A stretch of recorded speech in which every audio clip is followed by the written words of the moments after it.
get hot, blind tonight. You find me still inside. I'm here now. I'm here now. I'm here.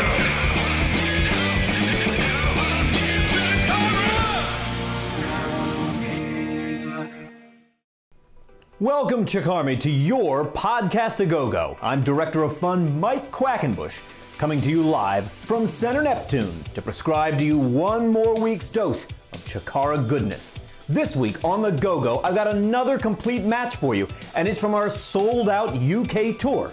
We concluded the tour in London, England, at the Garage, and it was there that we saw Oleg the Usurper go one-on-one with Silverant. Now, this was not part of our Challenge of the Immortals round-robin tournament. This was for points toward title contention. And this coming weekend, we're going to see Oleg in the Grand Championship title bout. He's going to challenge Hollowicked, but first he had to collect 3 points. And let's take a look at how he did that right now.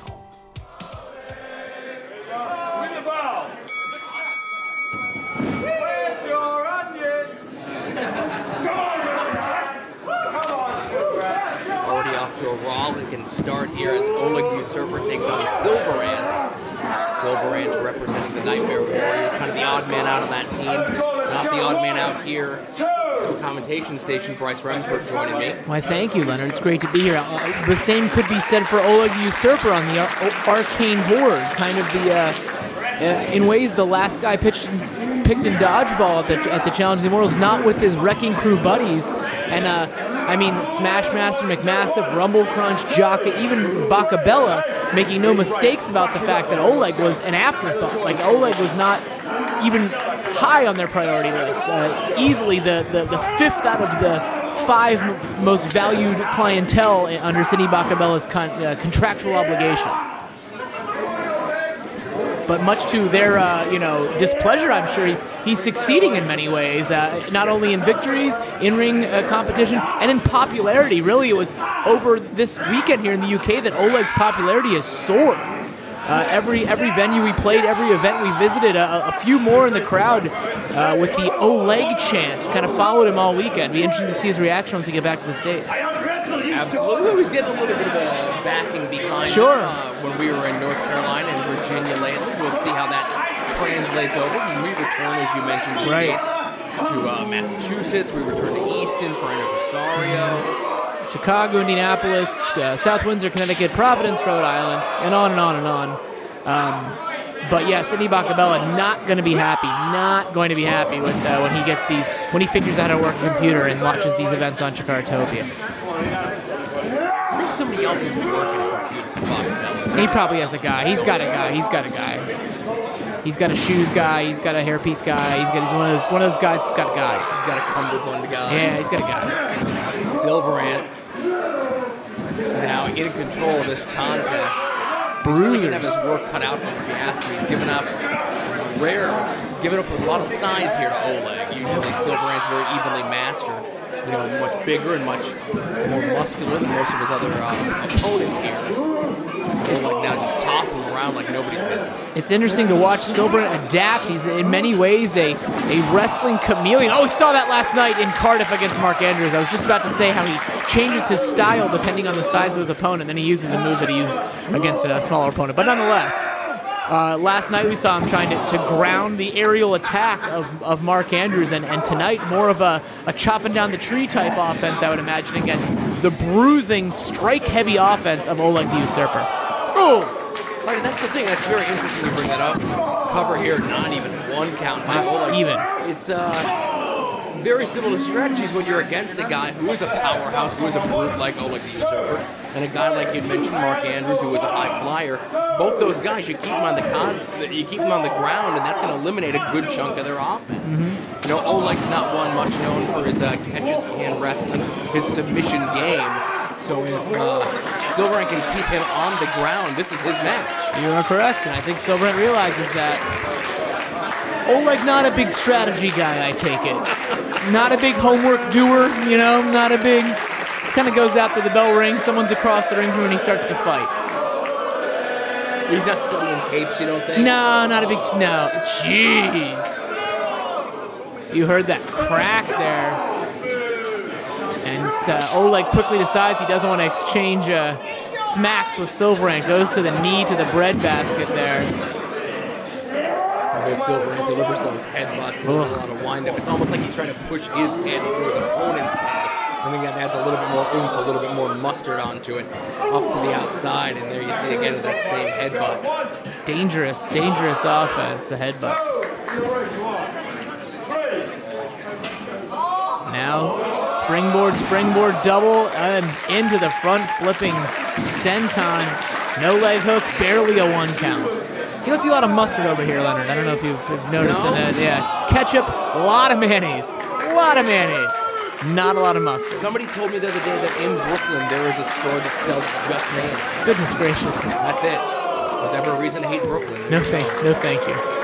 Scissors kick there. Pump style bicycle gets Oleg off the apron. And Silverant's got something in mind. No. I was going to say, he's in those throngs of crowd. Those fans should have ran. But where could they go? It's jam-packed. Yeah. A rare moment of hesitation. You saw that from Silverant there.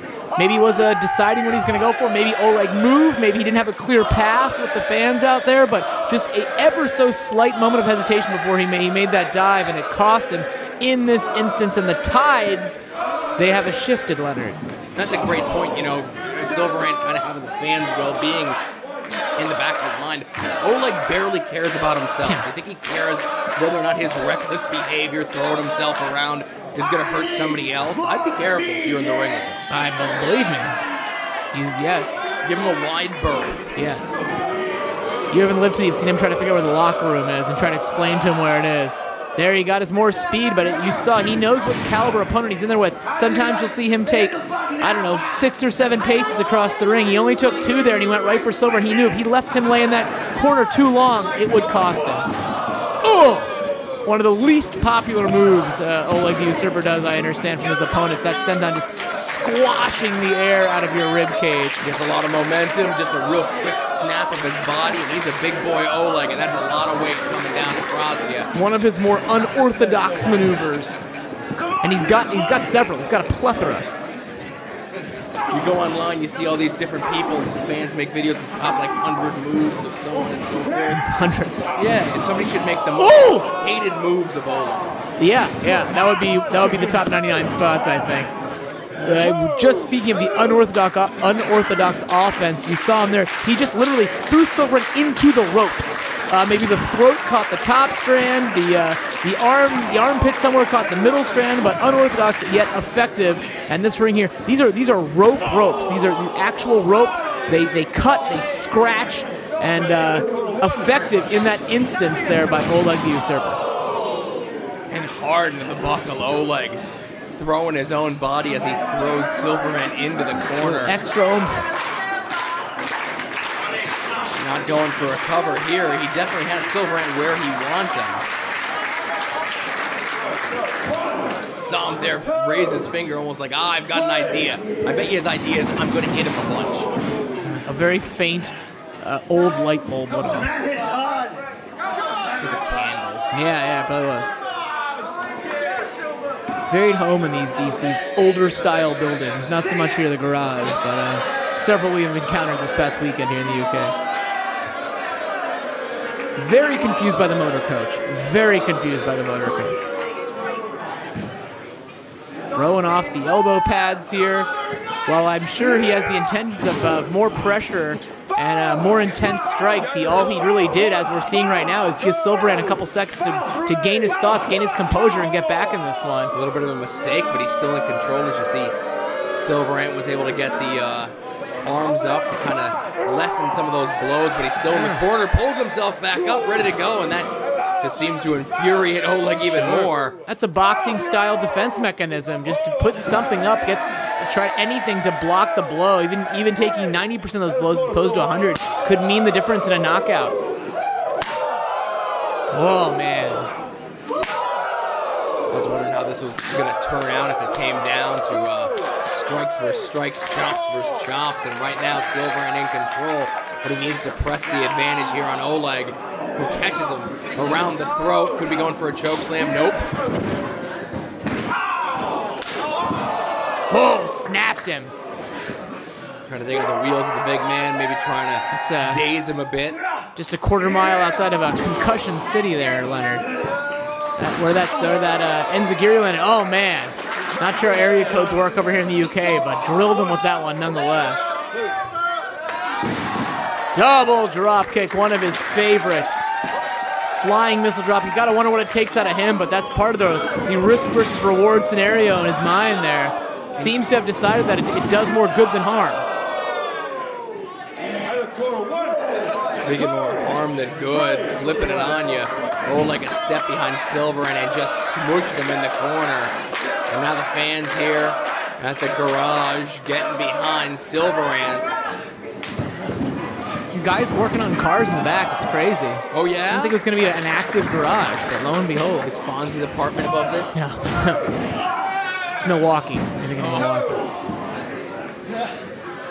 Some happy days took place when Milwaukee was still part of the United Kingdom. Yeah. Oh, look at right between the shoulder blades with those kicks and able to sit on.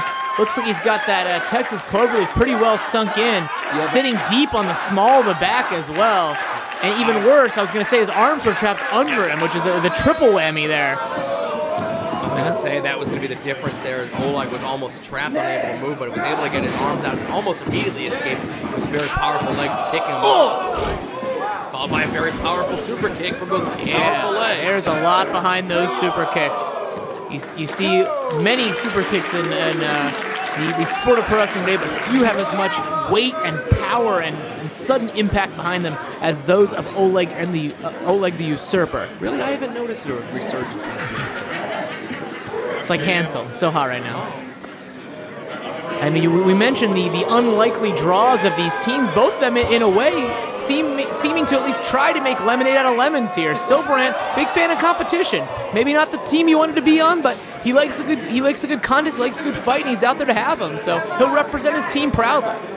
Oleg was going to the top rope. I had no idea what he had in mind, and neither do I. Maybe I think he was trying to grab the lighting ring. Probably a 630 up there, sure. Oh, jeez, back suplex all the way down, and Silverant, these seconds just elapsing. There it is. Oleg kicks out at 2. Yeah, hooking the inside leg, but not the time to argue. You have the advantage. Silverant maybe looking for that frog splash, but this time Oleg there to stop him in his track. Yeah, every time they've been up that way, it's been bad news for Oleg, and he knows that now, trying to chase him up there, get the advantage of his own, and not let that happen. Never mind. Third time was the charm there. If he could score, if Silverant could connect with the frog splash. Oh, he got those knees up. Wow, and Silverant came down. It doesn't matter how many abs you have, Leonard F. Chikaris, and you come down at that rate of speed onto those knees, it's going to be painful. Oh, cracked him. They heard that one in Manchester. Off with his head often means the end of the contest for Silverant.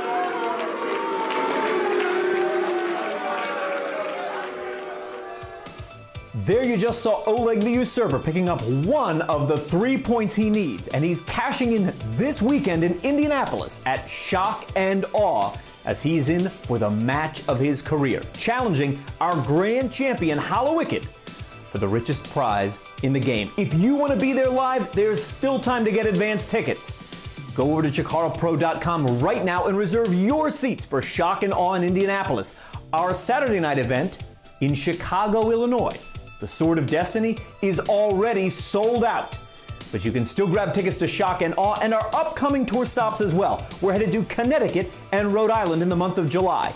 In August, we're back in Pennsylvania. Then in September, it's the Mothership, King of Trios, the biggest tournament in all of professional wrestling, and even more Season 15 tour dates have been announced. Head over to CHIKARAPro.com, pick up your advance tickets, and then meet me back here in a week for another edition of Podcast-A-Go-Go.